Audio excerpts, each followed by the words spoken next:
Assalamualaikum warahmatullahi wabarakatuh. Perkenalkan, nama saya Jidan Sulaiman. Saya perwakilan dari kelompok 2 akan membahas tentang pedoman umum ejaan bahasa Indonesia bersama teman saya Adeni Nugraha dan Sulaiman Faturrahman. Pada bab pertama membahas tentang pemakaian huruf. Pertama ada huruf abjad. Seperti yang kita ketahui, abjad yang dipakai dalam ejaan bahasa Indonesia terdiri atas 26 huruf.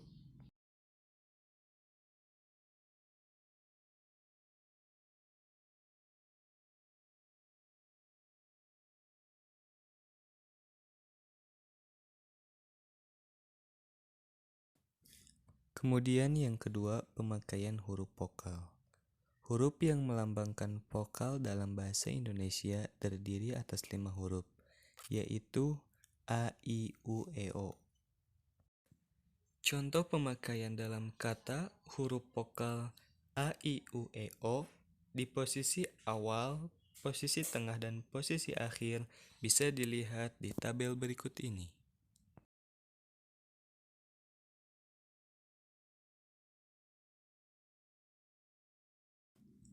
Kemudian pemakaian huruf konsonan.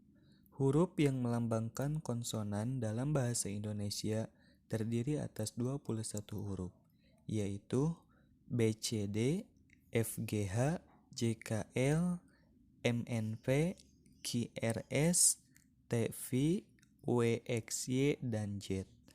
Untuk contoh pemakaian huruf konsonan di posisi awal, posisi tengah, dan posisi akhir bisa dilihat di tabel berikut ini.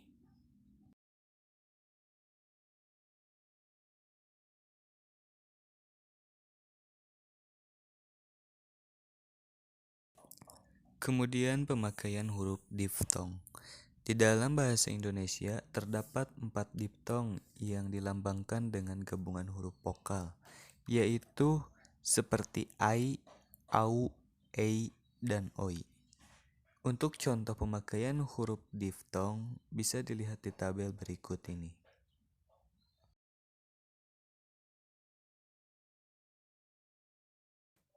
Kemudian ada gabungan huruf konsonan. Gabungan huruf konsonan K dengan H, N dengan G, N dengan Y, dan S dengan Y masing-masing melambangkan satu bunyi konsonan. Untuk contoh pemakaian gabungan huruf konsonan bisa dilihat di tabel berikut ini.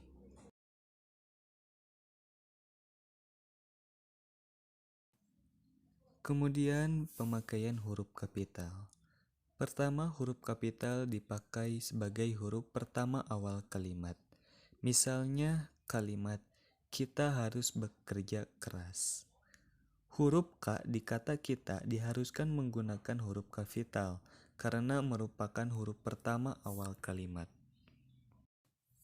Kedua, huruf kapital juga dipakai sebagai huruf pertama unsur nama orang termasuk julukan. Misalnya Amir Hamzah. Dengan catatan, pertama huruf kapital tidak bisa dipakai sebagai huruf pertama nama orang yang merupakan nama jenis atau satuan ukuran.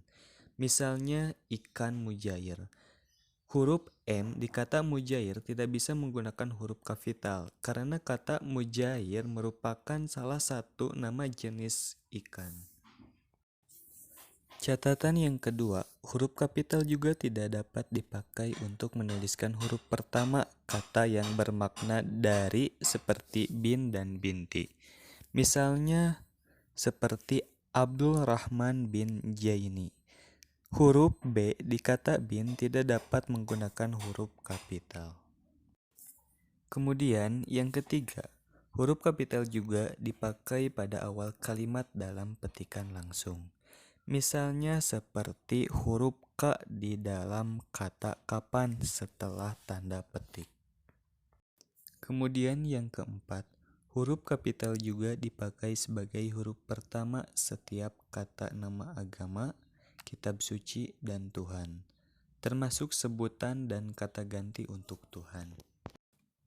Kemudian yang kelima, Huruf kapital juga dipakai sebagai huruf pertama unsur nama gelar kehormatan, keturunan, keagamaan, atau akademik yang diikuti nama orang, termasuk gelar akademik yang mengikuti nama orang. Misalnya seperti Sultan Hasanuddin. Kemudian huruf kapital juga dipakai sebagai huruf pertama unsur nama gelar kehormatan, keturunan, keagamaan, profesi, serta nama jabatan dan kepangkatan yang dipakai sebagai sapaan. Misalnya seperti Selamat datang yang mulia.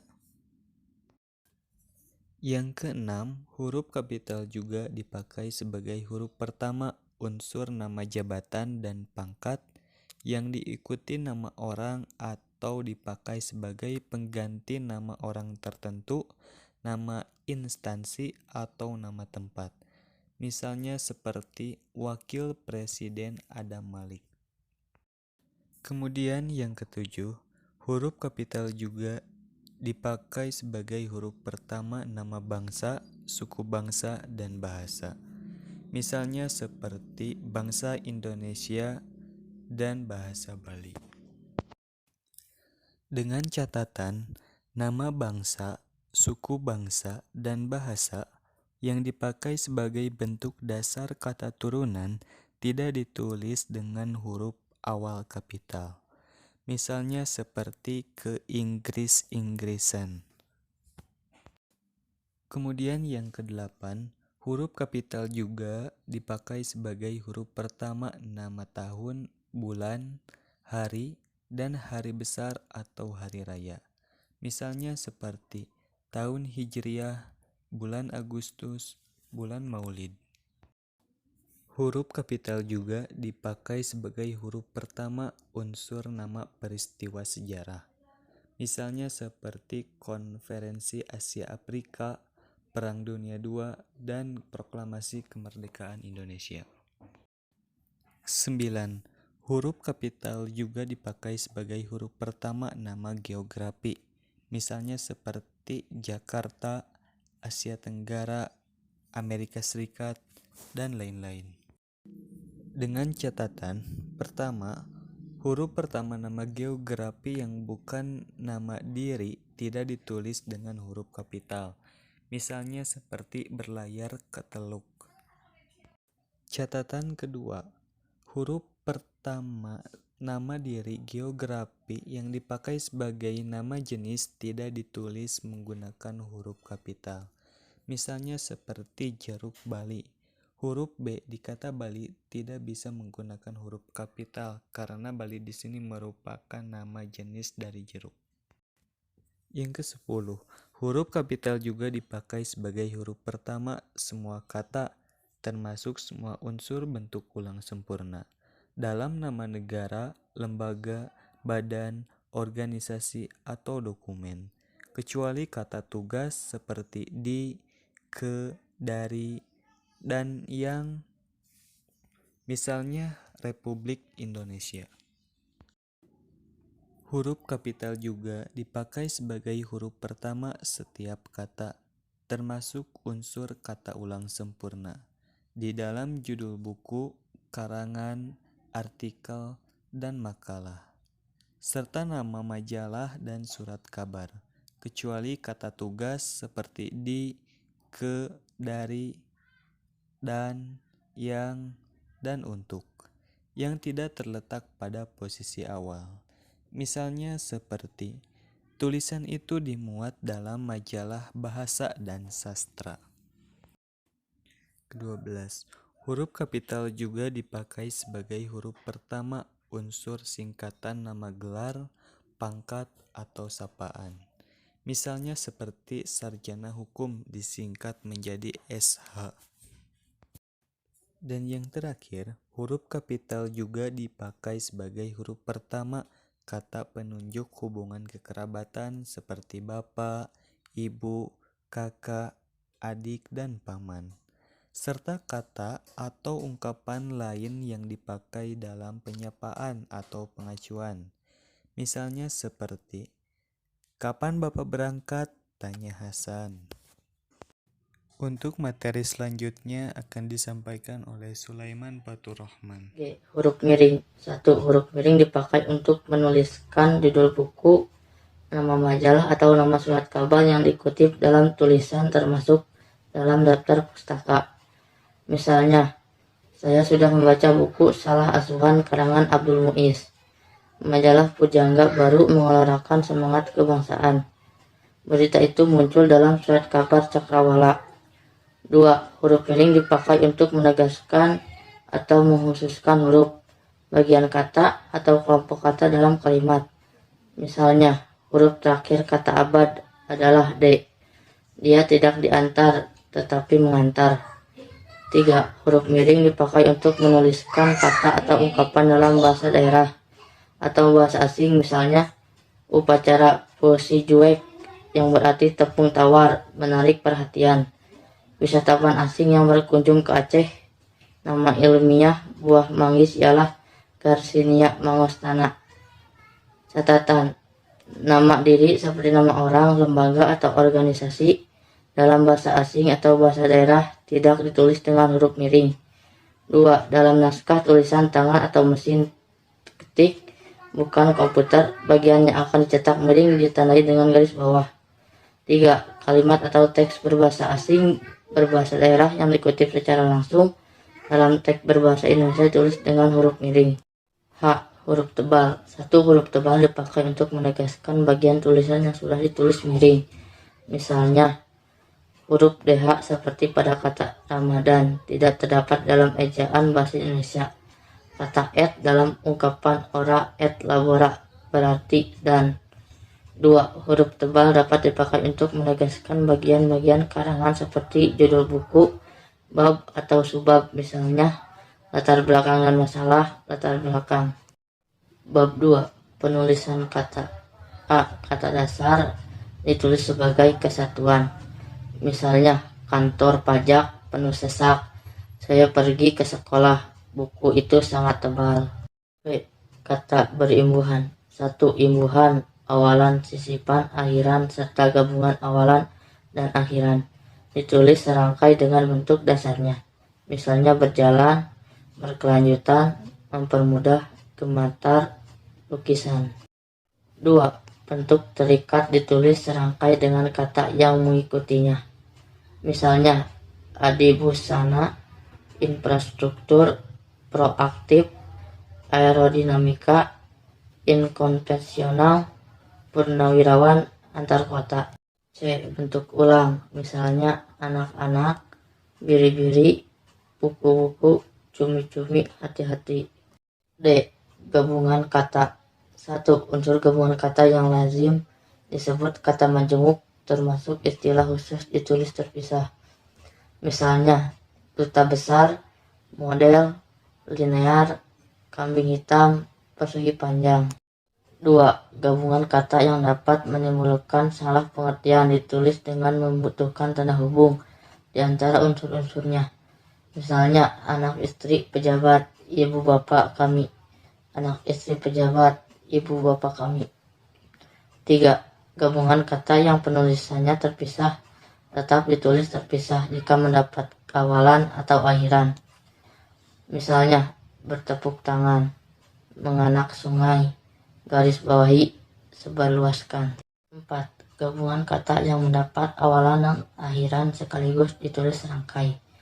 Misalnya, dilipat gandakan, menggaris bawahi, menyebarluaskan. 5. Gabungan kata yang sudah padu ditulis serangkai. Misalnya, acap kali, hulu balang, radioaktif. E. Pemenggalan kata. 1. Pemenggalan kata pada kata dasar dilakukan seperti berikut.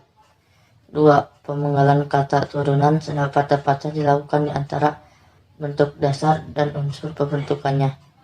3. Jika sebuah kata terdiri atas 2 unsur atau lebih, dan salah satu unsurnya itu dapat bergabung dengan unsur lain, pemenggalannya dilakukan di antara unsur-unsur itu. Tiap unsur gabungan itu dipenggal seperti pada kata dasar. 4. Nama orang yang terdiri atas 2 unsur atau lebih pada akhir baris dipangkal di antara unsur-unsurnya. 5. Singkatan nama diri dan gelar yang terdiri atas 2 huruf atau lebih tidak dipenggal. Untuk materi selanjutnya akan disampaikan oleh Adeni Nugraha.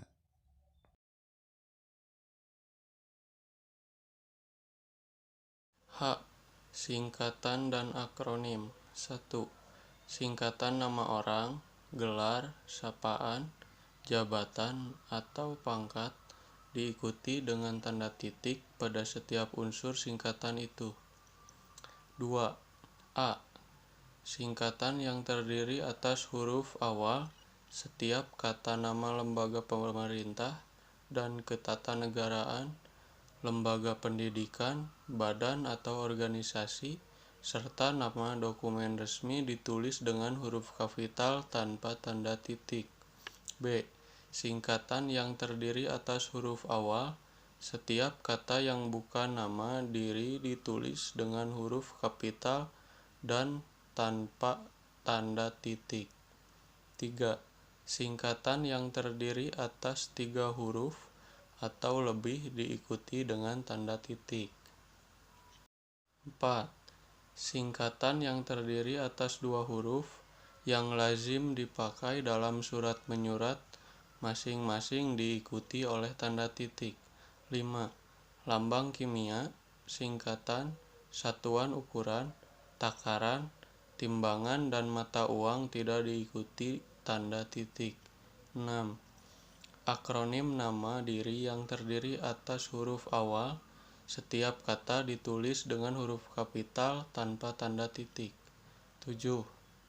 Akronim nama diri yang berupa gabungan suku, suku kata, atau gabungan huruf dan suku kata dari deret kata ditulis dengan huruf awal kapital. 8. Akronim bukan nama diri yang berupa gabungan huruf awal dan suku kata atau gabungan suku kata ditulis dengan huruf kecil. I. Angka dan bilangan. Angka Arab atau angka Romawi lazim dipakai sebagai lambang, bilangan atau nomor. 1.